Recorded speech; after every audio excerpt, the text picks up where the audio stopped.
The moment my husband asked for freedom, fireworks were exploding outside our house. It was just after midnight on New Year's Eve in our quiet neighborhood outside Charleston. Somewhere down the street, people were cheering. Glasses were clinking, and the sky kept flashing with bursts of gold and red. The world was celebrating the start of a new year. Inside our house, everything felt strangely still. Noah and Emma had fallen asleep hours earlier on the living room couch, determined to stay awake for the countdown, but losing the battle somewhere around 10:30. Emma still had a party hat slipping sideways over her hair. Noah had a blanket pulled up to his chin. Ryan stood in the kitchen doorway holding a glass of bourbon, watching me like he had been rehearsing something. "I think we need to talk," he said.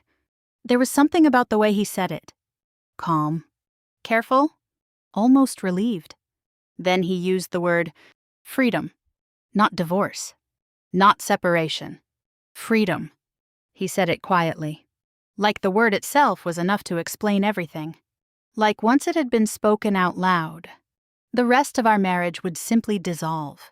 He watched my face, waiting. I knew what he expected to see. Shock, tears, anger, maybe even begging. Instead, I smiled. "Fine," I said. And that single word changed everything. The house felt quieter than usual after midnight.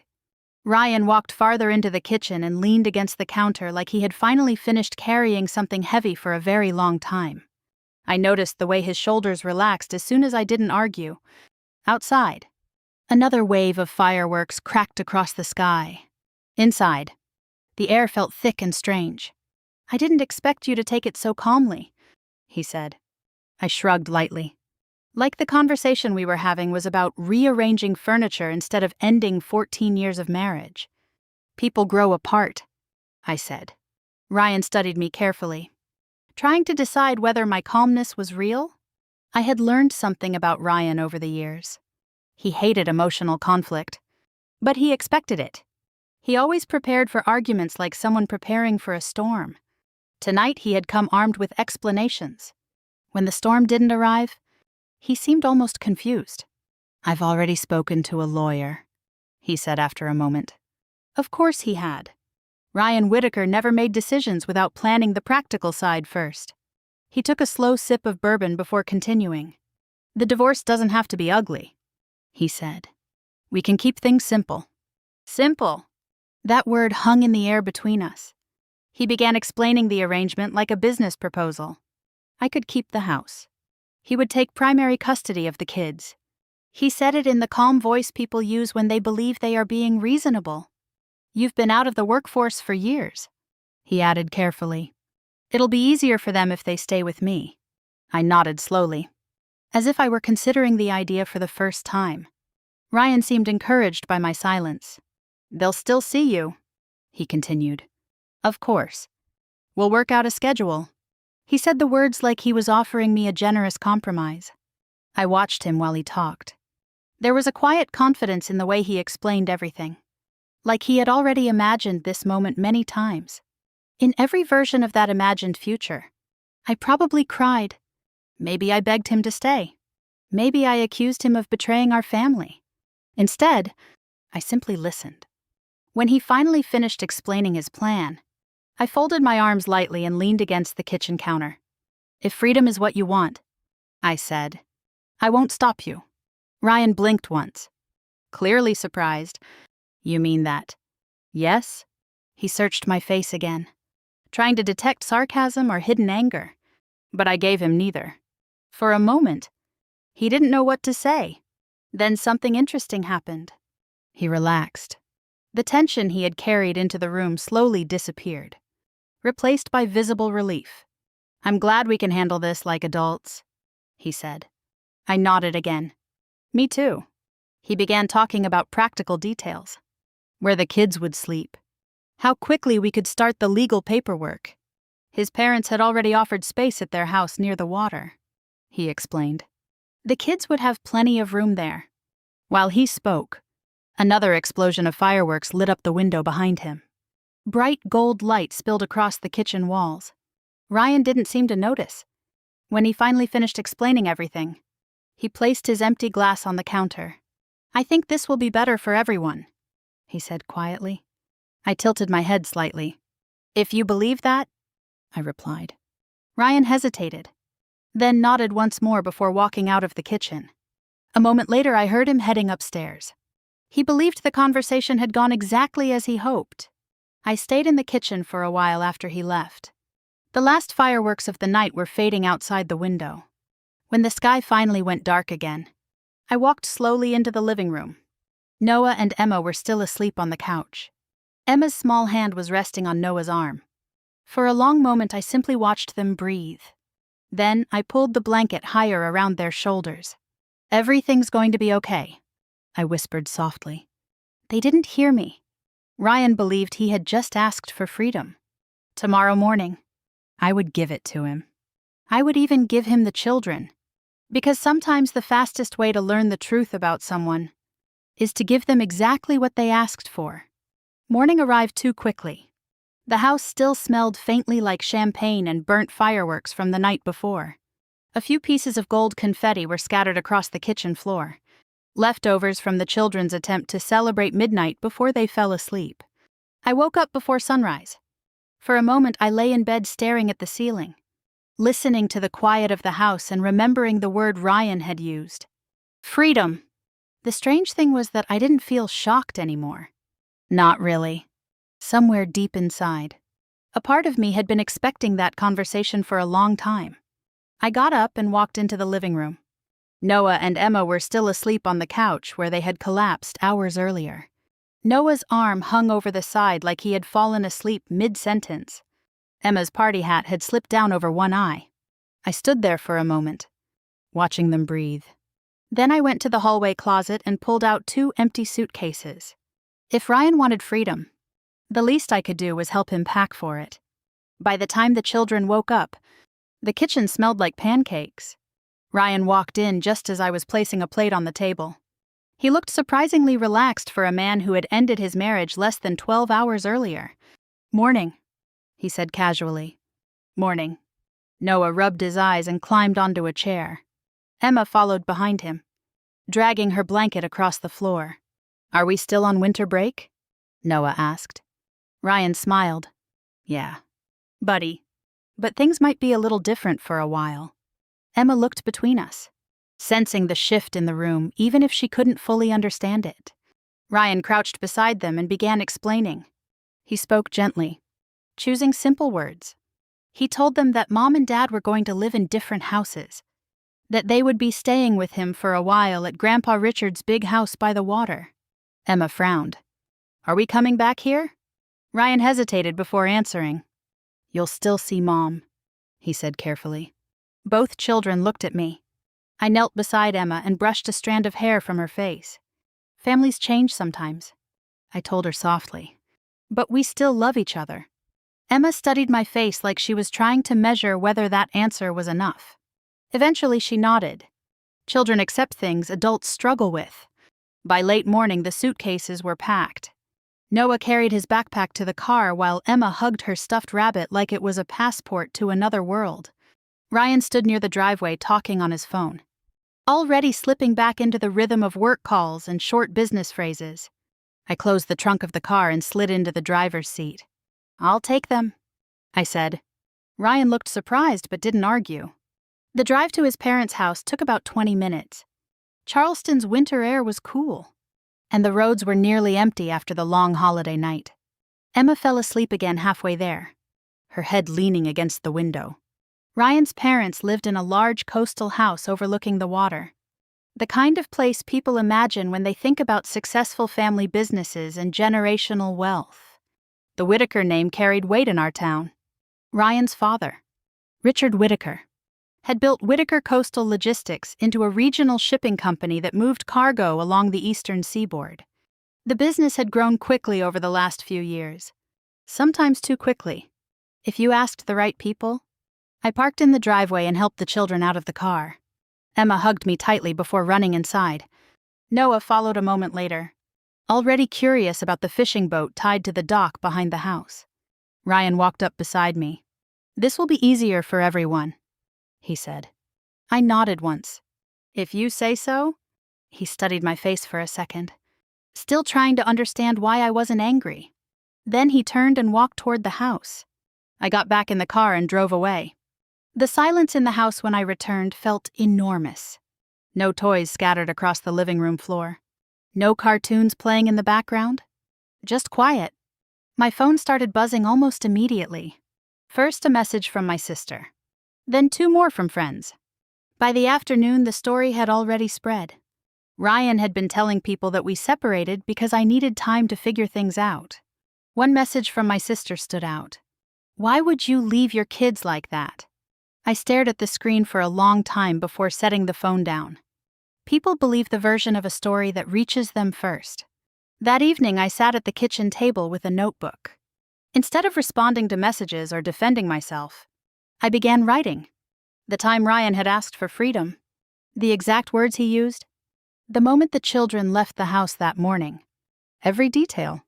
Sometimes the truth doesn't need to be shouted. Sometimes it only needs to be recorded. Later that night, I called the children. Emma talked excitedly about the big dock behind the house. Noah mentioned that Grandpa Richard had taken him to see the boats. Then he added something casually. "Dad was arguing with Grandpa earlier," Noah said. "About work stuff." I kept my voice calm. "What kind of work stuff?" "I don't know," Noah replied. "Something about contracts." Before I could ask anything else, Ryan's voice appeared in the background. "Okay, that's enough for tonight." The call ended quickly. I stared at the phone for a moment. Then I placed it on the table beside my notebook. Just before midnight, the phone rang again. An unfamiliar number. I answered cautiously. A man's voice spoke quietly. "You don't know me," he said. "But I work at your husband's company." He hesitated. "There are things happening inside Whitaker Coastal Logistics that you should probably know." I leaned back slowly in my chair. "What kind of things?" The man lowered his voice. "Your husband might be in serious trouble." I stayed very still after the man said those words. Your husband might be in serious trouble. For a moment, the only sound in the kitchen was the faint hum of the refrigerator. The clock above the stove ticked quietly toward midnight. "Who is this?" I asked. "My name isn't important," the man replied. His voice was careful, like someone speaking from a dark corner of a room. "I work in accounting at Whitaker Coastal Logistics." I leaned back slightly in my chair. "And why are you calling me?" He hesitated before answering. "Because if you're divorcing Ryan Whitaker, you deserve to know what he's been signing." The sentence landed heavily in the silence. "What do you mean?" I asked. "There are transactions moving through the company that don't look right," he said. "Large transfers between subsidiaries. Consulting firms that don't appear to exist anywhere except on paper." I didn't interrupt him. Over the years, I had learned something important about people who were nervous. If you gave them space, they usually revealed more than they intended. "Ryan signs a lot of approvals," the man continued. "Most of them go through quickly because his father pushes them through." A pause followed. "I'm not saying your husband is responsible," he added. "But his name appears on the documents." I looked down at the notebook lying open on the table in front of me. "What exactly are you suggesting?" I asked quietly. "That you might want to pay attention to what's happening inside that company." The call ended a minute later. When the line went silent, I stayed in the same chair for a long time, staring at the dark window above the sink. Outside, the last of the New Year's celebrations had faded. Inside, something else had just begun. There was a part of my life Ryan never really noticed. Before the children were born. Before we moved to Charleston. Before the Whitaker name became the center of our world. I worked in Atlanta for a corporate consulting firm. My job had a complicated title. Compliance analyst. Most people thought it meant paperwork. What it actually meant was following money. Companies hired us when they suspected something inside their organization wasn't right. My job was to review transactions, track irregular patterns, and identify where the financial trail stopped making sense. Ryan used to joke about it when we first met. "You get paid to read spreadsheets all day," he once said. He never understood how much you could learn about people from spreadsheets. Numbers tell stories if you know where to look. And sometimes those stories reveal things people would rather keep hidden. 2 days later, I sat at the kitchen table with my laptop open. Whitaker Coastal Logistics was not a small operation anymore. The company had grown aggressively over the past few years, expanding shipping routes along the eastern seaboard and signing contracts with several international cargo partners. Public business filings were easy to access if you knew where to search. I started with the basics: corporate registrations, subsidiaries, contract partners. Within an hour, I had several tabs open across the screen. Some of the company names looked unfamiliar. 3 of them shared the same mailing address in Delaware. Another appeared to be registered only a few months earlier. My fingers moved slowly across the keyboard while I traced connections between the companies. Patterns were beginning to appear. Patterns that didn't feel accidental. I closed the laptop for a moment and leaned back in my chair. Ryan had always trusted his father with the financial side of the company. Richard Whitaker controlled nearly everything that moved through the business. Ryan handled operations, contracts, expansion. At least, that was the public version of the story. 2 days later, I walked into a small law office in downtown Charleston. The brass plaque beside the door read Daniel Mercer, Family Law. The receptionist showed me into a quiet office where a tall man in his 40s stood up from behind a desk. "Mrs. Whitaker," he said, offering his hand. "Claire?" I corrected gently. We sat across from each other while I explained the situation. The divorce, Ryan's custody proposal, the anonymous phone call, and finally the financial documents I had begun researching online. Mercer listened carefully without interrupting. When I finished speaking, he folded his hands together on the desk. "If financial misconduct is happening inside your husband's company," he said slowly, "it could affect more than just the business." "How?" I asked. "In divorce cases, financial transparency matters. If assets are hidden or misrepresented, the court takes that very seriously." I nodded slightly. "I'm not trying to destroy him," I said. Mercer studied my face for a moment. "Most people who sit in that chair say the same thing," he replied calmly. The meeting lasted nearly an hour. When I left the office, the late afternoon sun was reflecting off the harbor across the street. For a moment I stood on the sidewalk watching the boats drift slowly across the water.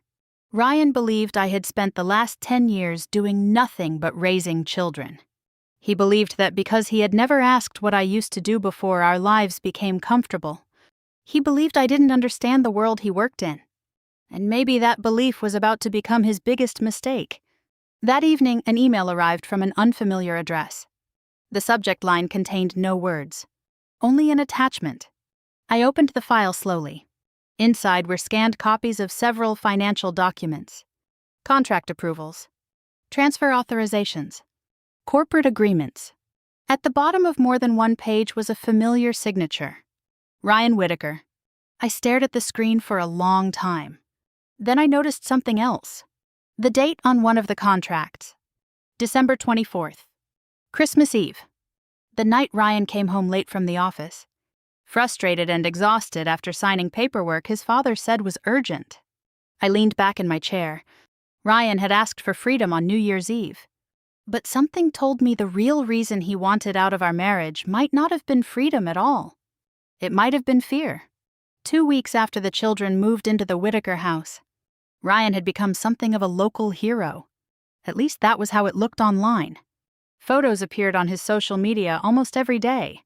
Ryan cooking breakfast while Emma sat on the counter. Ryan helping Noah build a small model boat at the kitchen table.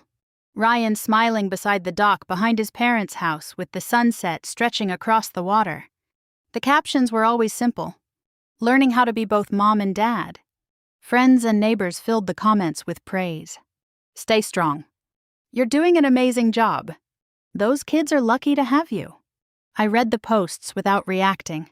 It was interesting how quickly people accepted a story when it arrived packaged in smiling photographs. The version of events spreading through town was simple. Ryan had stepped up. Claire had walked away. The reality sounded different during the children's evening phone calls. "Dad's working late again," Noah told me one night while I sat at the kitchen table. In the background, I could hear the television playing loudly somewhere inside the Whitaker house. "Who's with you guys?" I asked. "Grandma's here," Noah said. "And some babysitter?" Emma's voice appeared beside the phone. "Dad said he had a meeting," she added. I glanced at the notebook beside me and quietly wrote the date. The calls continued like that most evenings. Sometimes the children were already tired when they answered. Sometimes Ryan cut the conversations short because he said they needed to get to bed. Little details began to appear between their sentences. Details children never realize are important. One night, Emma mentioned that Ryan forgot to pick her up from school and a nanny had to come instead. Another night, Noah said Grandpa Richard had been yelling at Dad in the office downstairs. About work. About money. Children hear everything adults think they are hiding. A few days later, I sat across from Daniel Mercer again in his downtown office. The folder of financial documents from the anonymous accountant rested between us on the desk. Mercer had already forwarded the information to a forensic accountant he trusted. "He started reviewing the transactions," Mercer said. "And?" I asked. "He thinks there may be shell companies involved." I nodded slowly. The phrase wasn't surprising, meaning money is being routed through corporations that exist mostly on paper. Mercer continued. "And Ryan signed the approvals?" "Yes." Mercer leaned back slightly in his chair. "If investigators ever start looking closely at Whitaker Coastal Logistics, those signatures could become very important." I stared at the window behind him for a moment. Ryan had always trusted his father completely when it came to the company. Richard Whitaker had built the business from nothing and controlled nearly every major financial decision. Ryan handled expansion, contracts, logistics. He signed documents when his father told him to sign. "Do you think Ryan understands what he's involved in?" I asked quietly. Mercer considered the question before answering. "Honestly," he said, "I'm not sure he ever asked." That evening, another piece of news reached me. It came through a mutual acquaintance who worked in corporate finance downtown. Ryan had recently started spending time with a woman named Lauren Blake. She was connected to one of the investment groups advising Whitaker Coastal Logistics during its expansion. "Probably just business," my friend said casually over the phone. "Probably," I replied. After the call ended, I sat in silence for a while. The thought of Ryan dating someone else should have made me angry. Instead, it felt strangely distant. My focus had moved somewhere else entirely. A few days later, Mercer called with an update. "We need to talk about timing," he said. I drove back to his office that afternoon. "The custody hearing could happen sooner than we expected," he explained once I arrived. Ryan's legal team had already begun preparing paperwork requesting permanent primary custody of the children. "His lawyers will argue that his household is financially stable," Mercer said. "His parents' resources will strengthen that argument." I understood what he was saying without needing further explanation. If Ryan secured permanent custody before any investigation touched the company, the situation would become much harder to reverse. I folded my hands together on the desk. "So what do we do?" I asked. Mercer's answer was simple. "We wait for the right moment." I nodded slowly. Waiting was something I had already been doing very well. Later that evening, I called the children again. Emma answered first. "Mom," she said excitedly, "I have a story." "What happened?" "Dad forgot my school pickup today," she said cheerfully, as if describing a funny accident. "He said he was in a meeting. A nanny had picked her up instead." I wrote the incident down carefully after the call ended. Patterns matter more than isolated mistakes. Just before midnight, an email arrived from the anonymous accountant again. This time the message was shorter. 4 words appeared in the subject line. "Things are getting worse." I opened the attachment. Inside was an internal memo from Whitaker Coastal Logistics. My eyes scanned the document quickly. Halfway down the page, one sentence caught my attention. Federal auditors had begun reviewing several shipping contracts connected to the company. I read the line again. Then I leaned back slowly in my chair.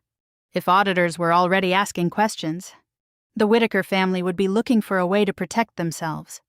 And powerful families rarely sacrifice the person who built the empire.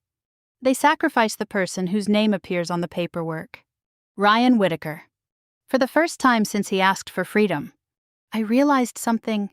He might not be the one in control of this story anymore. 3 weeks after the children moved into the Whitaker house, I met the man who had been sending the documents. He chose a small waterfront cafe near the Charleston Marina. The place was quiet in the late afternoon, with only a few tourists sitting outside watching boats move slowly across the harbor. I recognized him immediately. He looked exactly like someone who didn't want to be recognized. Mid-30s. Plain gray jacket, baseball cap pulled low. He kept glancing toward the entrance every few seconds like he expected someone to walk in and recognize him. When I sat down across from him, he cleared his throat. "My name is Daniel Ortiz," he said quietly. "Accounting department." I nodded. I assumed something like that. He slid a thin folder across the table toward me. Inside were printed financial documents, contract approvals, internal transaction reports, consulting invoices. "This is only a small portion," Daniel said carefully, "but it shows the pattern." I studied the pages slowly. Large payments moving between Whitaker Coastal Logistics and several consulting firms I had already seen in my research. Most of those firms had vague addresses and minimal corporate histories, the kind of companies that existed mostly on paper. "These firms handle contract negotiations," Daniel continued. "At least that's the official explanation." "And the real explanation?" I asked. He hesitated. "Money moves through them before returning to accounts connected to senior leadership." I looked up at him. Senior leadership meaning Richard Whitaker. Daniel didn't answer directly, but he didn't need to. My eyes returned to the documents. Several approval signatures appeared across the pages. Ryan Whitaker. Again and again. "He signs quickly," Daniel said quietly. "Your husband trusts his father." That sentence landed heavily. Ryan had always trusted Richard Whitaker without question. To Ryan, his father was more than a parent. He was the architect of the entire family legacy. "He probably doesn't read every page," Daniel added. I almost smiled. Ryan hated paperwork. He treated financial documents the way most people treat insurance forms. Something to sign quickly so you could move on to something more interesting. I closed the folder slowly. "If investigators look at these transactions," I asked, "what happens?" Daniel leaned back in his chair. "They'll follow the signatures." I didn't respond. The harbor wind moved softly across the water outside. After a moment, Daniel spoke again. "That's why I called you." "Why me?" I asked. He looked uncomfortable. "Because if this turns into a legal investigation, the people at the top will protect themselves." I understood what he meant immediately. In families like the Whitakers, loyalty lasted exactly as long as it remained convenient. I drove home slowly along the coastal road. The sun was beginning to sink over the water, turning the sky a pale orange. The folder of documents rested on the passenger seat beside me. Ryan Whitaker. His name appeared on nearly every page.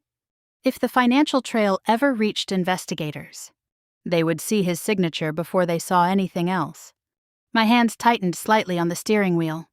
Ryan might have asked for freedom, but he had no idea how fragile his position actually was. Later that afternoon, I returned to Daniel Mercer's office. He read the documents carefully, page by page. The silence in the room grew heavier with every sheet he turned. Finally, he leaned back. "These are serious?" he said. "How serious?" I asked. He folded his hands on the desk. "If regulators or federal auditors begin examining this company, your husband will be one of the first people they question. Even if he didn't organize it." "Yes." Mercer tapped one page lightly. "Because his signature is here. And here.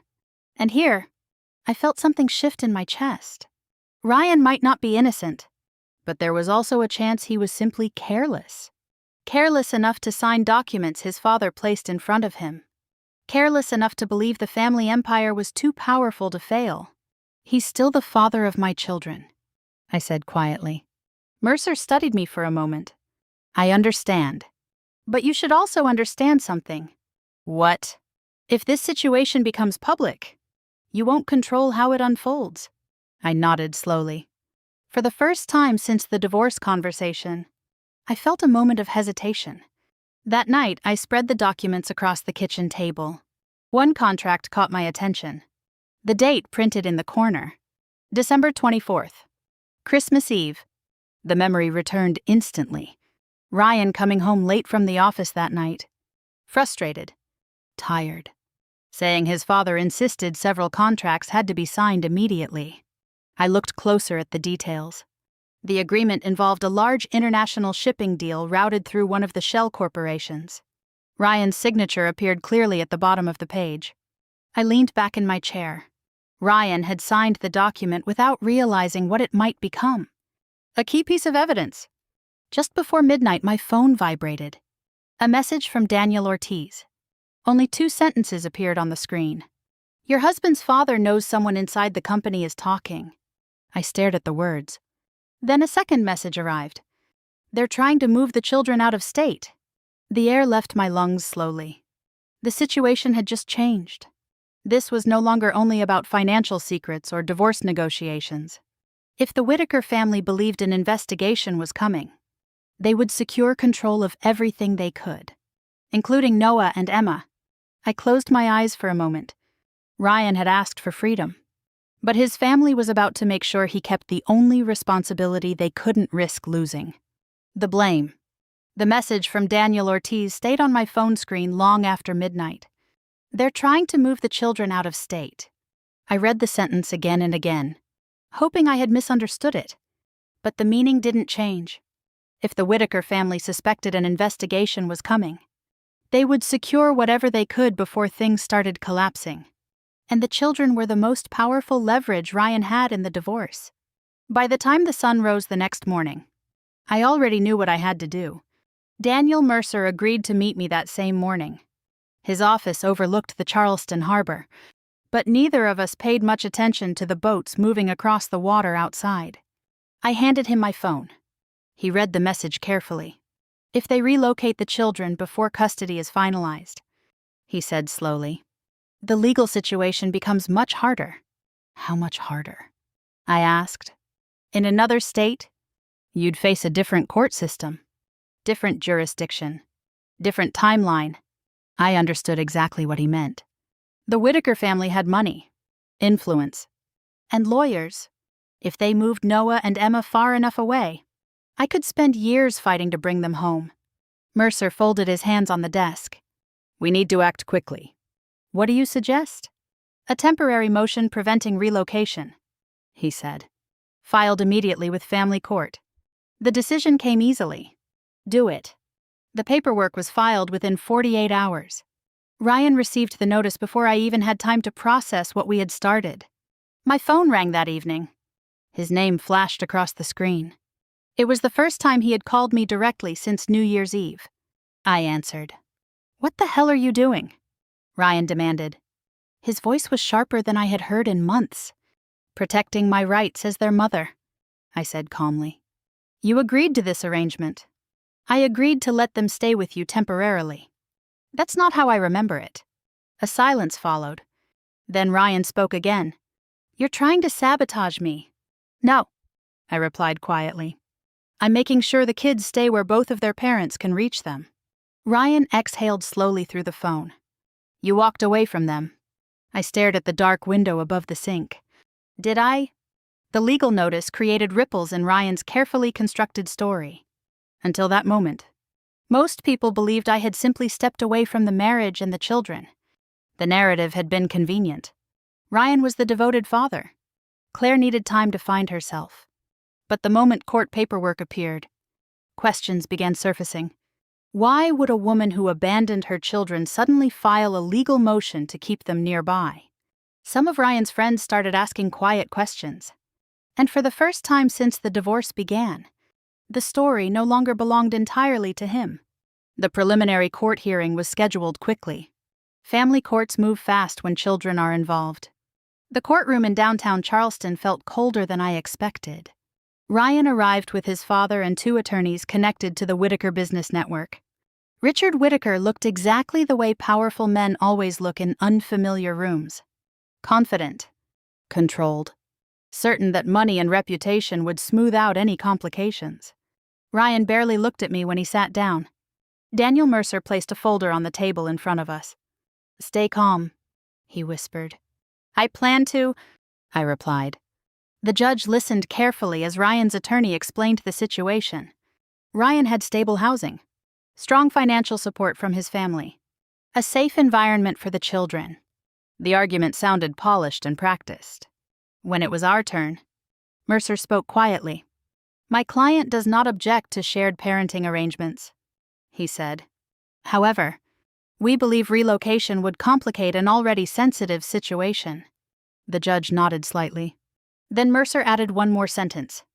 "There are also emerging financial questions involving Whitaker Coastal Logistics that may affect Mr. Whitaker's future stability." The room shifted. Ryan turned sharply toward his father. Richard Whitaker's jaw tightened almost imperceptibly. The judge didn't pursue the issue further during the hearing. But the sentence had already done its job. The possibility of financial uncertainty had entered the legal record. When the hearing ended, the judge issued a temporary order. The children could not be relocated outside South Carolina until the custody case was resolved. It wasn't a final victory, but it stopped the Whitaker family from moving the board pieces while no one was watching. Outside the courthouse, Ryan caught up with me near the steps. His voice was low. "You're playing a dangerous game." I met his eyes calmly. "I'm not the one who started it." Ryan shook his head. "You think you understand what's happening?" "I understand enough. For the first time since our marriage began falling apart, I saw something unfamiliar in his expression. Uncertainty. Later that evening, Daniel Mercer called again. "I just received the preliminary report from the forensic accountant," he said. "And there's no doubt about it," Mercer replied. "Millions of dollars moved through shell corporations connected to the Whitaker Company." I closed my eyes briefly. "And Ryan, he signed several of the approval documents." A pause followed. Then Mercer added one more sentence. "Federal investigators may begin looking at the company soon." I set the phone down slowly on the kitchen table. Ryan had asked for freedom on New Year's Eve. But freedom comes with a cost. And the system protecting him was beginning to crack. 6 weeks after the first court hearing, the Whitaker name began appearing in conversations all over Charleston. Not loudly, not publicly, but quietly, in the careful way people discuss trouble when they are not sure how serious it might become. Whitaker Coastal Logistics had always been a respected company along the harbor. Its trucks moved freight along the coast. Its ships handled contracts that kept smaller ports alive. Now people were whispering about audits, financial reviews, government investigators asking questions about several large shipping agreements. The kind of questions businesses rarely enjoy answering. I first heard the rumors from Daniel Mercer. They've started looking at the contracts connected to those shell companies. He told me during a phone call one afternoon. "How serious is it?" I asked. "Serious enough that people inside the company are nervous." I wasn't surprised. Secrets rarely stay buried once accountants and investigators begin following the numbers. Daniel Ortiz confirmed the tension a few days later. He sent a short message that appeared in my email inbox late that night. "Executives are resigning." I read the message twice. Then another line appeared. "They're shifting responsibility." I leaned back in my chair slowly. Inside companies like Whitaker Coastal Logistics, responsibility always moved in predictable directions. Upward when success arrived, downward when something went wrong. And Ryan Whitaker's name was printed on a lot of documents. Ryan called me unexpectedly one evening. It was nearly 10 o'clock when his name appeared on my phone. His voice sounded different the moment I answered. Less confident. More tired. "You've heard the rumors, haven't you?" he asked. "Yes." Ryan exhaled heavily. "It's not what people think." I didn't respond. "Dad says the auditors are overreacting," he continued. "Everything was approved properly. Then you shouldn't have anything to worry about," I said quietly. Another silence filled the line. "I trusted him," Ryan said finally. There was something in his voice I had not heard before. Doubt. For years, Ryan had walked through life believing the Whitaker name was a shield. Now he was beginning to understand how quickly shields can disappear when blame enters the room. The custody case returned to court a few weeks later. The atmosphere inside the Charleston family courthouse felt noticeably different this time. Ryan arrived alone. His father was nowhere in sight. The confident energy he carried during the previous hearing had faded. His suit was still perfectly tailored, but something about his posture looked heavier. Daniel Mercer sat beside me, reviewing his notes calmly. When the hearing began, Ryan's attorney attempted to continue the same argument from before. Stable home, financial security, support from extended family. But the situation had changed. Mercer stood and addressed the judge carefully. Your Honor, since the previous hearing, Whitaker Coastal Logistics has become the subject of financial review involving several major contracts. The words echoed softly through the courtroom. Ryan stared straight ahead. The outcome of that investigation may affect Mr. Whitaker's financial stability. Mercer continued.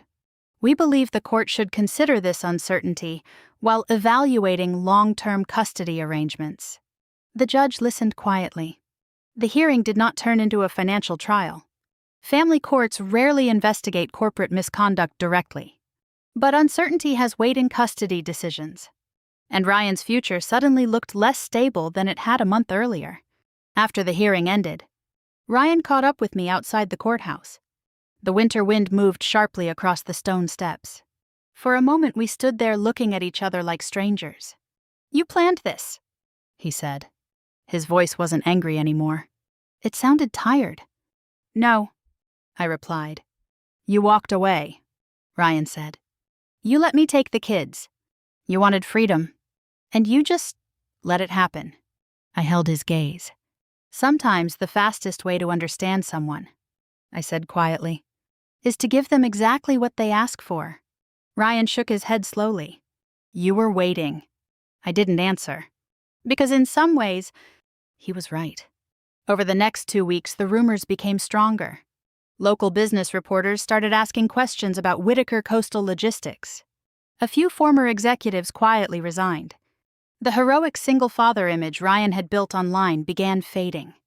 People who once praised his strength started asking cautious questions instead. A few even sent messages apologizing for believing the earlier story. I never replied. There was nothing left to explain. The call from Daniel Mercer came on a quiet Tuesday afternoon.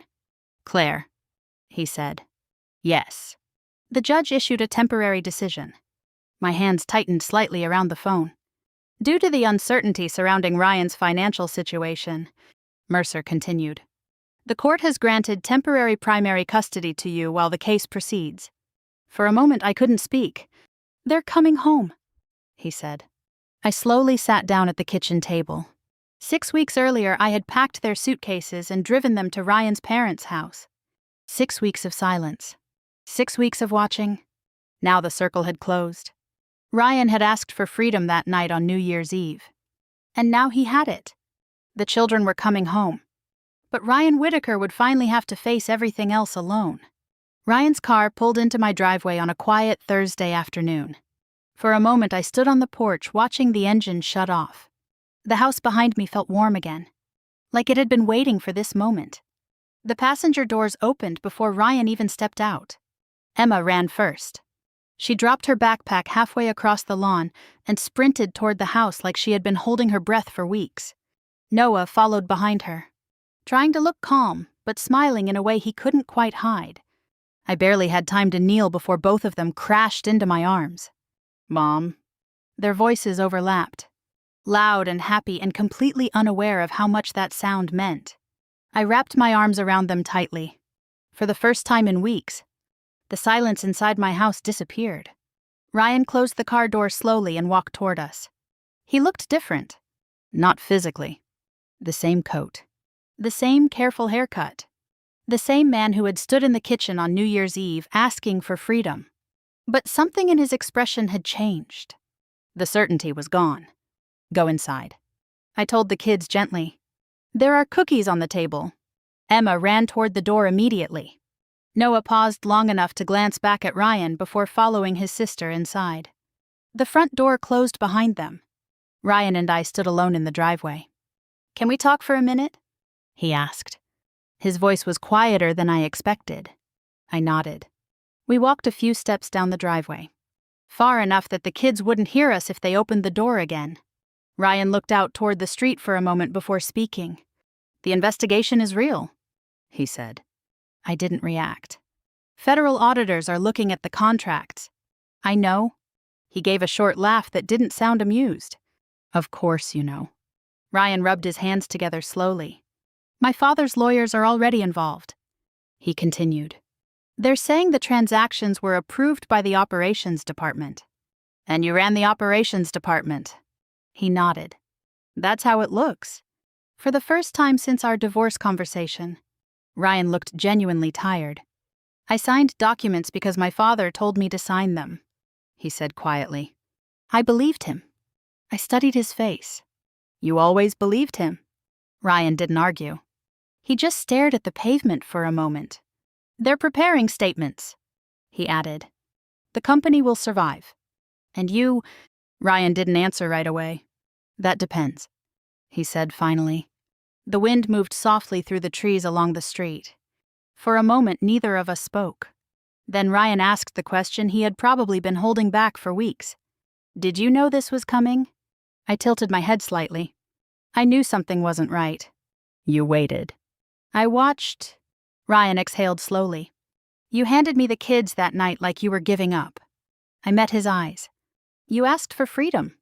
"That wasn't what I meant." "Wasn't it?" The silence between us stretched longer this time. Ryan looked back toward the house. Through the front window, I could see Emma running across the living room with a cookie in each hand, while Noah laughed behind her. Ryan's expression softened. "They missed you," he said. "I missed them too." Another pause followed. "I thought you'd fight me," Ryan admitted. "I thought you'd scream." I thought about it. He gave a small, tired smile. "I guess I should thank you for not doing that." "You don't need to thank me." Ryan studied my face one last time. "You knew letting me take everything would expose the truth." I shrugged slightly. Sometimes the fastest way to see someone clearly is to give them exactly what they want. Ryan didn't respond. After a moment, he nodded once. Then he turned and walked back to the car. The engine started quietly. A few seconds later, the car disappeared down the street. The house felt alive again that evening. Noah told me stories about the dock behind his grandparents' house, while Emma insisted on showing me the drawings she had made at school. The sound of their voices filled every corner of the living room. For weeks I had imagined this moment. But the feeling wasn't victory. It was something calmer than that. Peace. Over the next few months, life slowly rebuilt itself. The divorce proceedings continued quietly. The investigation into Whitaker Coastal Logistics grew larger than anyone in Charleston expected. I stopped following every detail after a while.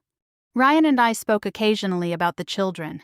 Sometimes he sounded hopeful. Sometimes he sounded exhausted. But the life we once shared had already ended long before that New Year's Eve conversation.